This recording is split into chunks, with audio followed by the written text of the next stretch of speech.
Ibrahim Traoré ne joue plus le rôle du leader militaire.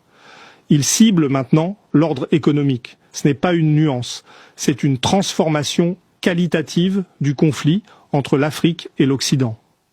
Traoré accélère la renégociation des contrats miniers au Burkina Faso, augmente la part de l'État dans les mines d'or et les ressources stratégiques et utilise un langage explicitement anti-français, centré sur le colonialisme économique et la souveraineté pan-africaine.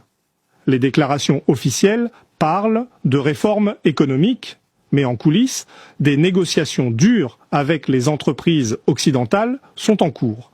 Et si ce modèle est imité au Mali, au Niger, en Guinée, l'ordre économique Afrique-Occident vacille en chaîne. Cette analyse va vous démontrer pourquoi cette manœuvre est bien plus grande qu'elle n'en a l'air. Premièrement, Traoré fait quelque chose pour la première fois. Il ne se contente pas du rôle de leader de coups militaires. Il devient un révolutionnaire ciblant l'ordre économique hérité de la colonisation. Deuxièmement, l'or n'est pas juste une ressource parmi d'autres, c'est le système dollar, c'est l'équilibre des réserves des banques centrales occidentales, ce sont des intérêts corporatifs qui génèrent des milliards de profits. Troisièmement, l'alliance des États du Sahel crée une coordination qui protège ces manœuvres. Si Mali, Niger, Burkina bougent ensemble, l'Occident ne peut pas riposter efficacement. Et quatrièmement, les médias occidentaux utilisent l'étiquette junte militaire pour rendre les manœuvres économiques de Traoré invisibles, évitant ainsi de créer la sympathie qu'un nouveau Lumumba générerait. Commençons par ce que Traoré fait concrètement.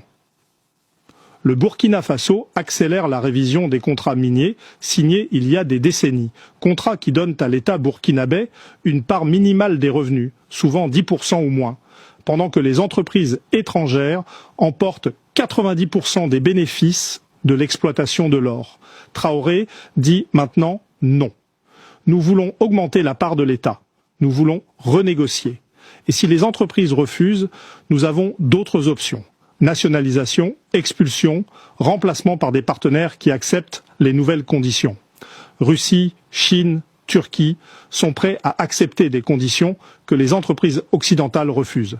Donc Traoré a un levier, il n'est pas isolé, il a des alternatives et les entreprises occidentales le savent. Et le langage utilisé est révolutionnaire, pas technocratique. Colonialisme économique, ces mots sont choisis délibérément parce qu'ils résonnent avec les populations africaines qui